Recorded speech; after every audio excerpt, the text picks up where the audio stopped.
here, ranking the greatest all-time point guard from every NBA team, and we're doing this for every position. So here we go. Now, there's only two rules for the video. The first is that a player can only be used one time, so while CP3 is the best point guard for both the Clippers and the Hornets all time, we're only gonna put him for the team that he played best on, which was the Hornets. And the other rule is that we're basing this off of how good players played for that one team. So example again, we're not going to rank guys like CP3 for how well he played for his entire career, just how well he played while he was on the Hornets. So let's get into this. With number 30, the Mavs with Derek Harper. We're counting Luka Doncic as a small forward in this series, so he doesn't count here, and Jason Kidd and Steve Nash are the Mavs' true best point guards, but since they'll be used for other teams, that means Derek goes down as their best point guard, sadly. Number 29, the Clippers with Ron Harper. I mentioned CP3 wasn't going to be in the spot, and after him the list of Clippers all-time point guards is pretty weak.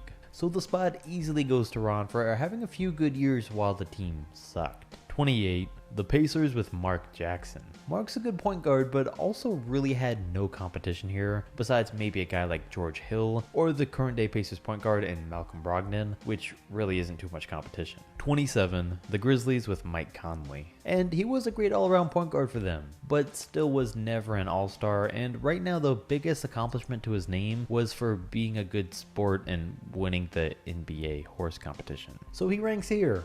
Number 26 though goes to the Bucks for Eric Bledsoe. I mean, for a team that really didn't have too many great point guards, it was still a tough one to choose between Eric Bledsoe and Brandon Jennings. Oh, and by the way, Oscar Robertson doesn't take this one because he'll be mentioned later. But it was a split decision, and Eric took it because he doesn't shoot too much and plays much better defense, unlike Jennings. 25, the Wolves with Sam Cassell. Seeing how good he's gotten, I would want to give the spot to Zach LaVine, but only based on their Timberwolves days, Sam beats him out here. And the only other competition was Ricky Rubio. But while Sam only played for the Timberwolves for 2 years, he was an all-star as part of one of their best teams ever that almost made the finals with Latrell Sprewell and Kevin Garnett. 24, the 76ers with Ben Simmons. And before you say anything, Allen Iverson played shooting guard for most of his career, so he's going to be in the next video. Besides that though, there was no competition for Ben. It was pretty hard ranking him though, because he's great on defense and averages a near triple-double. But because he's still early into his career and still has a few problems with his game, we didn't want to rank him too high.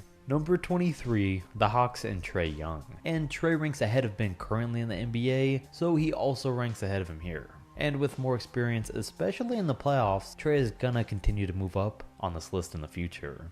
22. The Rockets with Steve Francis. A lot of people put James Harden into the spot for the Rockets, but I feel like it's cheap to do that. Sure, he played better in his 1 year at point guard than any Rockets player ever has, but we're looking at guys that truly played the point guard position in their careers. And for the Rockets, that guy was Steve Francis, who averaged a solid 26 and 6 for them before things went, downhill. Number 21, the Nuggets with Chauncey Billups. Billups played his best basketball for the Pistons, but that spot will clearly be taken. But hey, he still makes it for Denver and played nearly just as good there alongside Carmelo Anthony, helping take the team to 50 plus wins for 2 straight seasons, and the 2009 Kobe Bryant led Lakers to 6 games in the Western Conference Finals. And for his efforts, he made the All-Star team in both of those years. He wouldn't always put up the craziest stats, but he always did make his team better. 20, the Heat with Tim Hardaway. His best years were definitely spent on the Warriors, and his game slowly declined while he played for the Heat, but he still had a couple of solid years while he was there.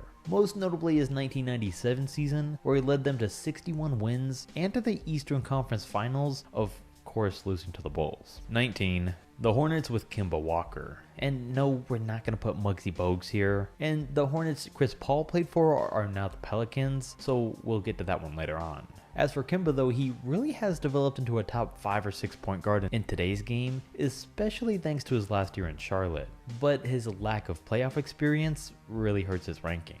Number 18, the Wizards with John Wall. And I mean, let's not forget just how good Wall was. Just because the Wizards are terrible now and his career might not ever be the same. But the man does deserve to beat out Gilbert Arenas, and there's good reason. He led Washington to the playoffs pretty much every season, and in his last 2 postseasons, the man averaged 26 and 11 a game. He was always consistent throughout the year, he just never had the help that he needed to take his team to the next level. 17, the Raptors with Kyle Lowry.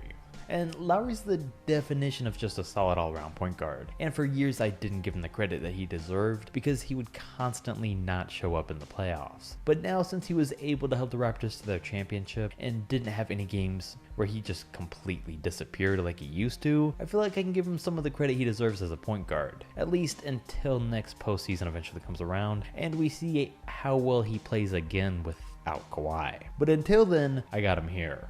16. The Celtics with Bob Cousy. Alright, listen. 6-time NBA champion, league MVP, 13-time All-Star, 8-time league leader in assists. I get it. For his time, he was great. He's a Hall of Famer. And if you're ranking everyone relative to their greatness in their time, that's different, and maybe you could put him in the top 10 in that case. But I can't go back and watch highlights of this man, and rightfully say that, keep in mind without a three-point line, this dude is better than anyone ahead of him on this list. Number 15, the Magic with Penny Hardaway. Had it not have been for injuries, 6'7" Penny Hardaway could have been one of the greatest point guards of all time. He had size, could rebound, shoot, pass, and move like a guard. But because his career ended early, he was only good enough for number 15. 14, the Pelicans, who used to be the Hornets with Chris Paul. Alright, based on his entire career, I have CP3 easily in the top 10 point guards of all time. And the fact that he was able to bring the Thunder into the playoff picture this year, and on top of him making the Clippers and the Hornets instant playoff teams, only backs up his case for belonging here. Especially for his diversity, having shown that he was able to play second option with James Harden successfully, all while doing what he is for OKC this late in his career. But since we can only count his Hornets days, he stays at 14. Number 13, the Blazers with Damian Lillard. I mean, the only knock you could make towards Dame's game would be his defense isn't the best. Besides that though, he can shoot, he's a great teammate, is obviously clutch, can pass, and average nearly 30 a game this year. And he's been able to do that in the playoffs with not much help aside from CJ McCollum. If the Blazers do ever get him another all-star to play with though, I could definitely see him making it deep into the playoffs and ranking much higher one day. Number 12, the Bulls with Derrick Rose. Even though his time was limited, D-Rose was on the top of the world in Chicago. Youngest MVP ever, and was leading his team to 60 wins on top of the Eastern Conference. Looking like they could be a championship team before his injuries. And those years from the Bulls were some of the best we've ever seen from a point guard. 11. The Cavs with Kyrie Irving. And okay, this one and the next one are tricky.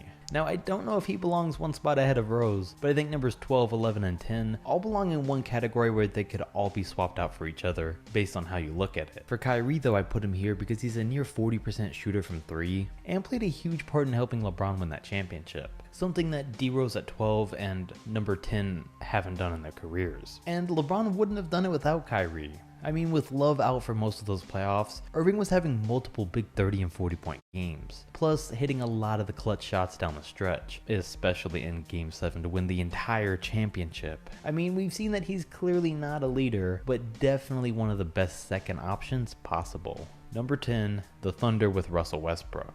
So Rose has an MVP, Kyrie has a championship, and Russell has an MVP of his own. And he's climbed a lot of people's all-time point guards list for that season, along with his multiple triple-double seasons. I mean, Oscar Robertson ranks at least top 3 in mostly everyone's top point guards list because of that reason. And Russ averaged a triple-double while leading the league in scoring with over 30 points a game. I think though the only reason that he doesn't rank higher is because he didn't and doesn't do it as efficiently and struggles to advance in the postseason.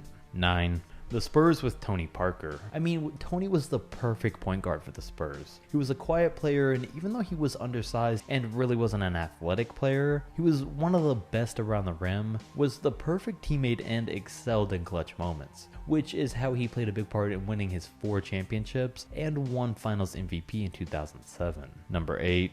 The Knicks with Walt Frazier. Frazier's not ever really talked about too much, but does wind up in most people's top 10 point guards of all time. For averaging 26 and 6 during his prime and making the All-NBA defensive first team 7 years in a row. Plus, he helped lead the Knicks to their only 2 championships. Number 7 though belongs to the Nets for Jason Kidd. And alright, Jason Kidd was never a big time scorer, even though he could get you a triple-double on any night. But the real reason that he ranks as high is, well, listen to this.